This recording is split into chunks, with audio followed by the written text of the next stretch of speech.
Tornado sirens go off as a derecho hits the Chicagoland area.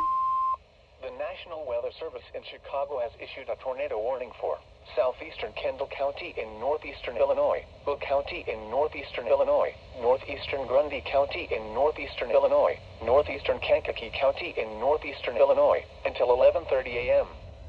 At 10:27.